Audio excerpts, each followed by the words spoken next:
A grande pergunta agora é: as grandezas angulares são vetores? Bom, como a gente já viu,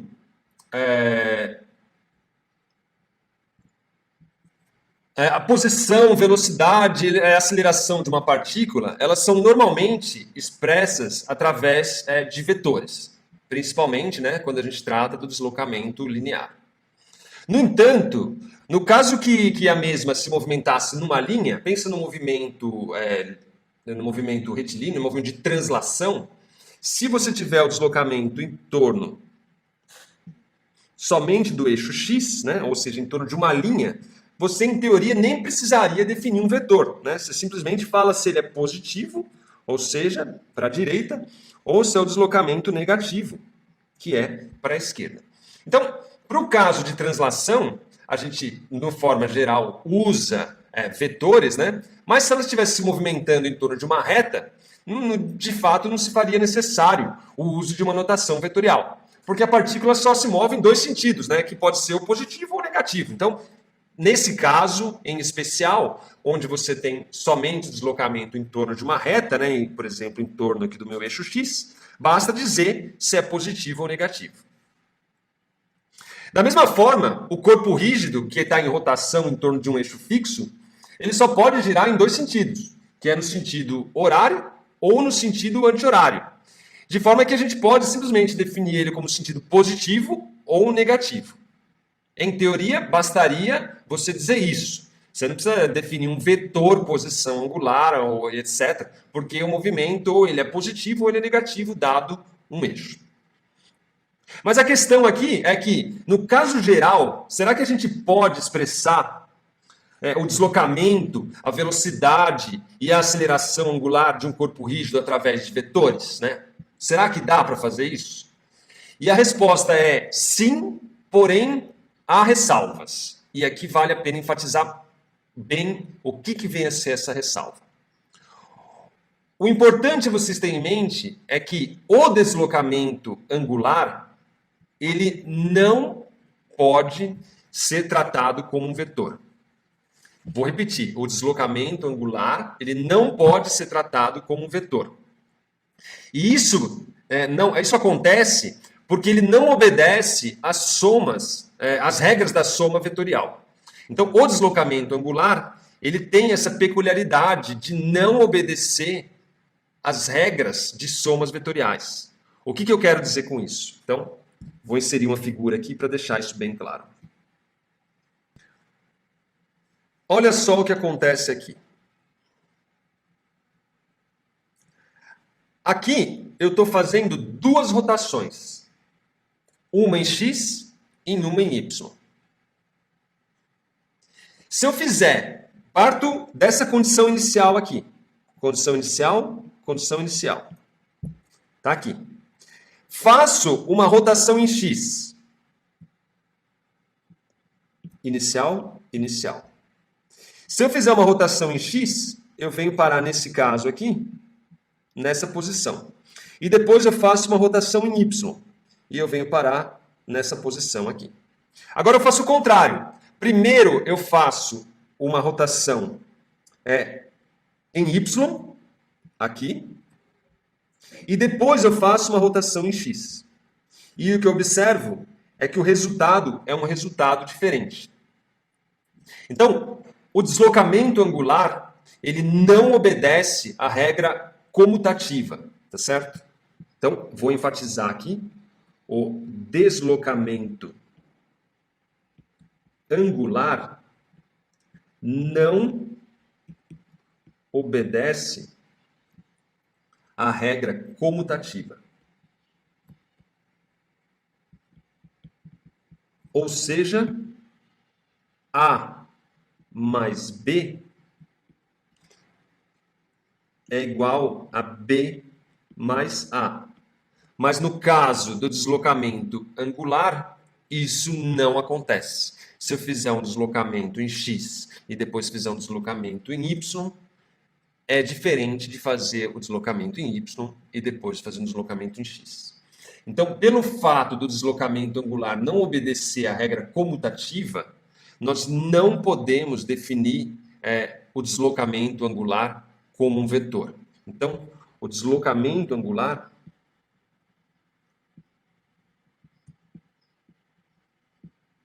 não é tratado e nem pode ser tratado como um vetor. Tá claro? Por não obedecer exatamente essa minha regra aqui, que é a regra de comutatividade da soma vetorial. Então, nós não temos isso. O deslocamento angular, ele não é tratado de forma vetorial. Ok? Bom, mas aí pode surgir a pergunta, ok, tudo bem, mas será que a gente não pode definir a velocidade angular e a aceleração angular como sendo um vetor? E aí a gente pode. A velocidade angular e a aceleração angular, essas sim, elas podem ser tratadas como um vetor. Então, a gente cria uma maneira de representar a velocidade angular e a aceleração angular de uma forma vetorial. Só que eles têm uma peculiaridade, tá certo? Os vetores velocidade angular e o vetor aceleração angular, eles são representados por um vetor que aponta, presta atenção, ele aponta ao longo do eixo de rotação. A velocidade angular e a aceleração angular, eles são definidos como vetores que apontam ao longo do eixo de rotação. É contraintuitivo, porque no caso do deslocamento de translação, eles geralmente apontam ali na direção do deslocamento. Pode até ser contrário ao sentido do deslocamento, mas é na direção do deslocamento, no movimento de translação. No movimento de rotação, ele é paralelo, ele é ao longo do eixo de rotação. Então, vale a pena a gente inserir a figura aqui para a gente enfatizar isso. Note que isso, como eu já disse, é um monte de definição que a gente vai usando para poder descrever os movimentos. O nosso objetivo aqui é único, é descrever a natureza. Se todo mundo usar as mesmas regras para definir a natureza, e o que eu fizer no meu laboratório aqui, o cara lá na China puder fazer no laboratório dele lá, entendendo as regras e tudo mais, ok, é isso que a gente quer, tá certo? Não mais do que isso. Só precisa ter uma convenção, um acordo, todo mundo fazer igual, que o que eu fizer aqui eu reproduzo lá. Eu escrevo, tem uma linguagem, põe num artigo científico, o cara vai lá, segue o artigo científico como se fosse uma receita, e ele descreve exatamente o mesmo fenômeno. É isso que a gente quer, é esse que é o nosso objetivo, certo? Então a gente define aqui os vetores velocidade e o vetor aceleração em torno do eixo de rotação. A minha figura aqui é essa figura aqui que eu quero apresentar. Então tá aqui, ó. Eu tenho um disco, por exemplo, está aqui associado um eixo de rotação. Esse eixo aqui eu coloquei ele na direção Z. Então está aí esse disco girando, como se fosse um toca-disco. Sei que vocês não conhecem, não é mais da geração de vocês, mas um dia isso existiu, acredite, a música saiu desses objetos, hein? Apesar que agora esse negócio é meio hipster, né? Os caras curtem agora, né, velho? Então ainda deve ter uns caras vendendo disco a preço de ouro por aí. No caso, se a gente tiver uma velocidade angular constante no sentido horário, então, como a gente já disse, no sentido horário, a velocidade angular é negativa. Então, a gente define um vetor velocidade angular ômega, que aponta agora, então, ao longo do eixo. E põe na cabeça isso, porque os alunos, é muito comum o cara colocar a velocidade angular aqui, ó. Colocar a velocidade angular aqui. Não, a velocidade angular é no eixo de rotação. Já presta atenção desde já que ela fica no eixo, assim como a aceleração angular. Ela fica no eixo de rotação. E ela aponta no sentido positivo de Z, se for no sentido anti-horário, e no sentido negativo, se é no sentido horário. Anti-horário positivo, horário negativo. Então a gente define essa regra aí da mão direita, né, para poder se lembrar de como funciona. Então obedece o que a gente chama aí a regra da mão direita. O que é a regra da mão direita? Você coloca aqui, ó, os seus dedos para descrever o movimento, tá certo? Ó, então tá aqui, ó. Se o movimento é no sentido, ó, tô olhando aqui de cima aqui, ó, anti-horário, então o dedão aqui me dá o ômega. O ômega está no sentido positivo, anti-horário aqui, ó, tô olhando por cima, tá certo? Se é no sentido horário, né, horário, então eu tenho o ômega apontando para baixo. Então, a regra da mão direita é basicamente uma convenção, outra convenção, que a gente usa aí para denotar o sentido do vetor. Não precisava ser assim, velho, porque eu te falei, poderia ser de outro jeito, mas escolheram assim lá atrás e assim ficou, tá certo? Então, nós envolvemos o disco com a nossa mão direita, conforme está aqui, envolve o disco com a mão direita, e os dedos apontam no sentido de rotação, os 4 dedos aqui, não o polegar, no sentido de rotação, e o polegar, por sua vez, estendido, né, ele mostra o sentido do vetor velocidade angular. Se o disco rodasse aqui nesse exemplo aqui no sentido anti-horário, exatamente, aí então a velocidade angular seria positiva. No sentido horário, a velocidade angular é uma velocidade negativa. Tá certo?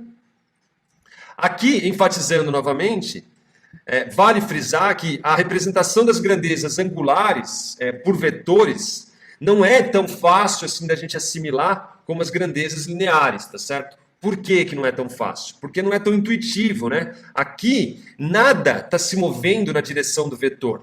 Não tem nenhum movimento na direção do vetor, porque o vetor está na direção do eixo. Tá claro? Enquanto que no movimento de translação, você tem um movimento ali em torno, né, no sentido do vetor, na direção do vetor. Não digo no sentido, mas na direção do vetor. Aqui não. Então, nos mundos aí das rotações puras, o vetor ele define o eixo de rotação e não uma direção de movimento. Tá claro? Então, a velocidade e mesmo a aceleração, ela vai definir o eixo de rotação do objeto e não a direção ali por qual os pontos dos objetos estão rodando. Então, tanto o vetor velocidade angular quanto a aceleração angular, ele obedece essas regras.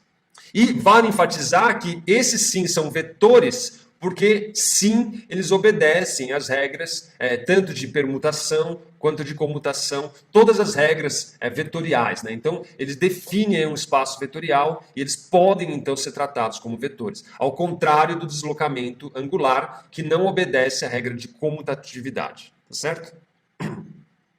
O vetor aceleração angular é análoga, similar ao vetor velocidade angular. E ele também é definido no sentido conforme a regra da mão direita.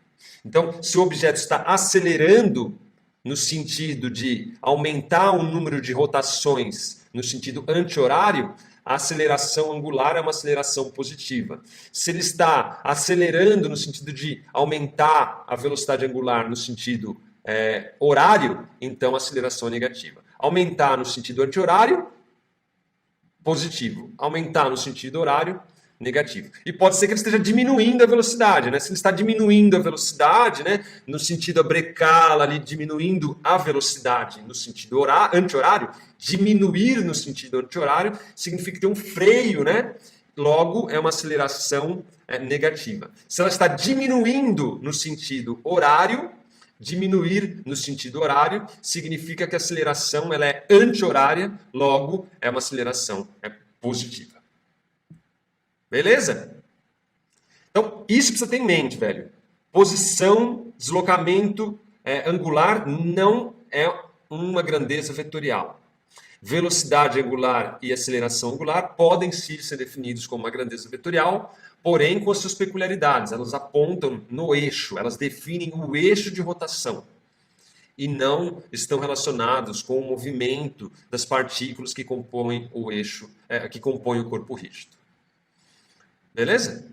Então, todas essas convenções a gente precisa, né, começar a definir para poder descrever os movimentos aí, então, dos corpos. A aceleração angular, ela segue o mesmo sentido da velocidade angular. Sim, se ela estiver aumentando a velocidade no sentido anti-horário, é uma aceleração positiva. Ela obedece à regra da mão direita também, exatamente como a velocidade angular. O vetor velocidade tem alguma associação ao vetor normal ao plano que tem em GA? Veja, é que você está falando de um corpo que é um plano, mas o seu corpo não precisa ser um plano. O seu corpo pode ser uma esfera, tá certo?